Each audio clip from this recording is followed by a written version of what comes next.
I want you to just leave your hands Right. still, okay? And we're going to be done here in just 1 second. And how long were you married? 9 years, 10 months. Two children. No, I don't. None. Todd Spikes was a former Florida police officer caught during a Dateline NBC To Catch a Predator. Spike traveled to Flagler Beach to meet an imaginary 13-year-old girl named Lindsay. Turns out this was just a decoy created by the police to apprehend sexual predators and child molesters. This was his interrogation. We can just let him It's just do kind of like hung on this. my, it's hung on my Stand up. wristbone.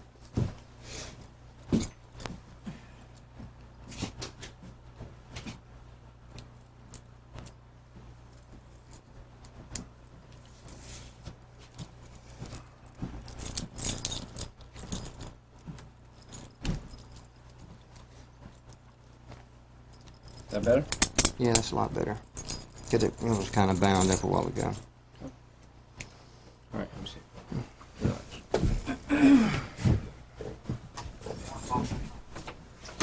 Todd, the only thing I ask of you when you're in here is just not to make any sudden moves. You know that, right? Yeah, I know it all too well. Yeah. I need to get some personal information from you. Okay. Todd's comfort and treatment during the interrogation must adhere to legal and ethical guidelines, ensuring that restraints, such as handcuffs, do not cause undue discomfort or harm is generally considered part of ethical and humane treatment. If Todd requests an adjustment of his cuffs, and they can be adjusted without compromising safety, it's generally advisable to do so. Ensuring physical comfort can also be a strategic move in an interrogation. When individuals feel that they are being treated fairly and humanely, they may be more likely to cooperate. Building rapport is a well-recognized technique in interrogation. Responding to reasonable requests, like adjusting cuffs, can foster a sense of rapport and increase the likelihood of cooperation. Observing Todd's discomfort could provide insight into his psychological state. Is the discomfort genuine, or could it be a tactic to distract from the questioning? Behavioral analysts often look at verbal cues, body language, and compliance with directives to assess the mindset of the individual being interrogated. Your name is...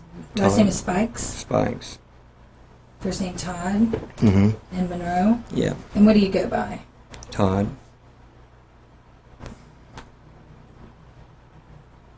And what's your date of birth? 5/1/65. So my math is terrible. That makes you what, 41? Mm-hmm. A suspect exhibiting a demeanor of remorse and acceptance during an interrogation can be noteworthy in both investigative and psychological contexts. It is vital to ensure that any admittance or signs of guilt are genuine and not the result of coercion, mental health issues, or external pressures. Any confession or acknowledgement of guilt must be thoroughly evaluated and validated through evidence. If Todd admits to the crime, the presence and advice of legal counsel become pivotal. They will ensure that Todd's rights are protected and that any admission of guilt is legally admissible in court. Detailed documentation of Todd's demeanor, statements, and any admission of guilt is crucial for building a case and ensuring that any confession can be substantiated and upheld in court. Exploring the psychological motivations and reasons behind Todd's apparent acceptance and remorse can provide insights into his mindset and possibly uncover additional relevant information. Distinguishing between genuine remorse and acts of manipulation or self-preservation is vital. An experienced interrogator or psychologist will consider whether Todd's demeanor aligns with known behaviors of individuals who are truly remorseful. Before assuming that Todd's demeanor and statements are an accurate reflection of events, corroborating his story with physical evidence, witness statements, and other data is imperative to confirm its truth and reliability. And do you have any scars, marks, or tattoos? Scar on my nose here, if you can see. Scar across the bridge of your nose? Yeah. And then no other real scars, marks, or tattoos. And your occupation? Police officer. In an interrogation, obtaining personal details can be a standard procedure. Depending on jurisdiction and specific case details, this might involve gathering fundamental information to confirm identity, understand the individual's background, and establish a baseline for further questioning. Asking for personal details can be a non-confrontational way to initiate dialogue, which can assist in building rapport between the detective and Todd. Understanding Todd's background might offer insight into motives, relationships, and other elements pertinent to the investigation. It's important to validate the information provided by Todd against available records to ensure accuracy and truthfulness. Observing how Todd responds to simple, non-confrontational questions can provide additional insight into his psychological state and willingness to cooperate. Observing Todd's reactions, even to basic questions, could offer insights into his mental and emotional state. Any reluctance, hesitation, or inconsistencies in providing basic personal details might be notable and warrant further exploration. You a police officer or a sheriff? I used to be a sheriff's deputy. I'm a police officer now. You work for a city? Yes. Okay. And where is that? Florella, Alabama. Florella? Mm-hmm. Florala. And that's a Florella Police Department? Right. And what's your home address?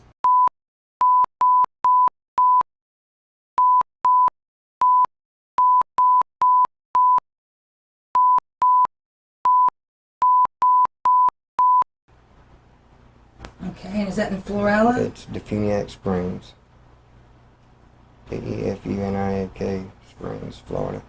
Trying to relax might be a coping mechanism to manage the stress and anxiety associated with being interrogated. People have varying ways of managing stress, and for some, consciously trying to appear or stay relaxed can be a strategy.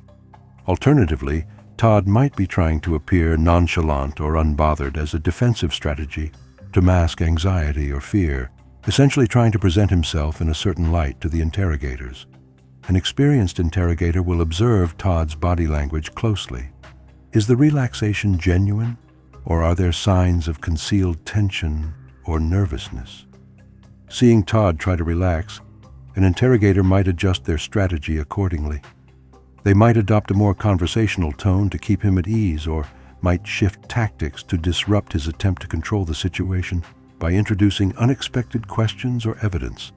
Todd's rights need to be respected throughout the interrogation. His attempt to relax should not be perceived as a sign to intensify pressure unfairly or to employ tactics that might infringe upon his rights. Unfair, unethical, or overly aggressive tactics can result in essential evidence being deemed inadmissible in court. Really? Mm-hmm. So how long does it take you to get to work? About 35 minutes. Oh, really? Yeah. So you just drive across the state line every day? Yeah. So which is closer to the state line, Defuniak Springs or Florala? Florilla. It's like it butts up with the state of Florida. Oh, okay. And what's the zip code there? 32433. How long have you lived in Defuniak? Actually, I've lived in Walton County since 90.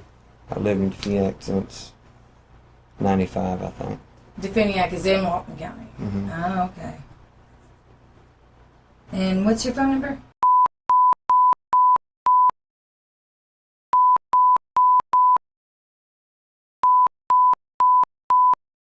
Okay. I'm Detective Liz Williams, and I work here at the Flagler Beach Police Department as an investigator. Mm-hmm. And I'm sure you know this drill, being a police officer, but I would like to advise you of your rights.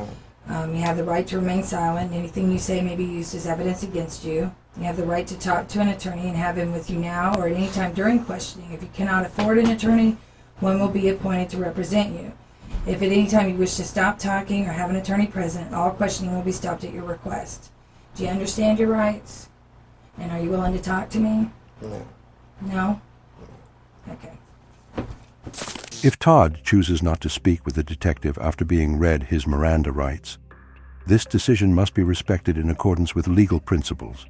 particularly in jurisdictions like the United States, where Miranda rights are a crucial part of the legal process.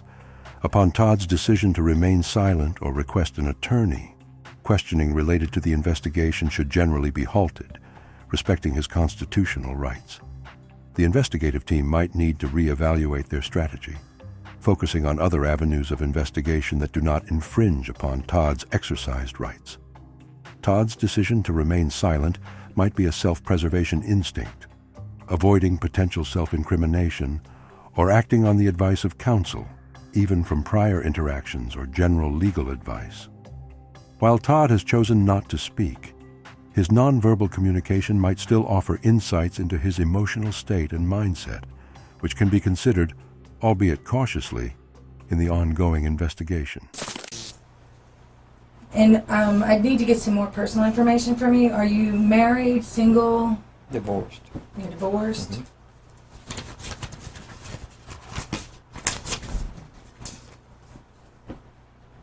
How long have you been divorced? It's about, I guess, either 98 or 99. I don't remember what year. Okay, and you've been married just this one time, or? Yeah. And how long were you married? 9 years, 10 months.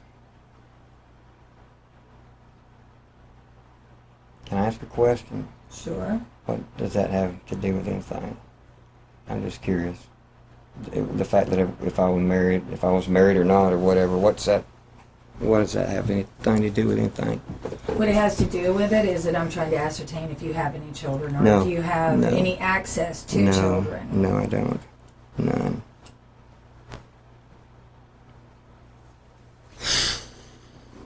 And your vehicle, is that registered to you? Yes, ma'am. Do you have a lien against that vehicle? No. It's paid for? Uh-huh. Okay, I'd like to advise you of your charges. Okay. You're being arrested for lewd and lascivious conduct, attempted lewd and lascivious exhibition, computer pornography, transmission of harmful material to a minor, and contributing to the delinquency of a minor. 3 cell phones, 2 bulletproof vests, video and digital cameras, and pornographic DVDs. Do you think that we dodged a bullet? In reference to the weapons in your vehicle, I don't know what's going on with the inventory of your vehicle, but there may be potential additional charges in regards to that. Also, in regards to your vehicle, we are going to file for a forfeiture on your vehicle to seize that. So you'll need to, when you make your bond arrangements. What are you doing, sir? Do me a favor. Okay. I want you to just leave your hands still, okay? And we're going to be done here in just 1 second. I want to let you know that when you make your bond arrangements, or whatever your arrangements you're going to be making after you go to our county facility, you need to make arrangements to get home also, because you won't be taking your vehicle. Okay. All right? Okay, I've got property in the vehicle I'll be able to take other than the weapons. I'm You're quite sure you're going going to to take to the jail with you your personal property, which would include your billfold, glasses, keys, things like that. Any other property, you'll have to contact our evidence technician later on and find out how you can get that property. And like I said, we're going to walk you out in the hallway and let you sit down out there for a little while, okay? Until we figure out if there's any criminal offenses regarding your vehicle. Okay. My dad's Rolex watch is in the console. Pardon me? My dad's Rolex watch is in the console. I got it when he died, so how would I get that back? When you get the contents of your vehicle, we're seizing your vehicle. We're putting in for a forfeiture on your vehicle, and it does not include the contents of the vehicle. Okay. Can we take him out in the hallway and sit him down? You're going to have to just be patient, sir. It'll be a little while before we go to the jail. All right.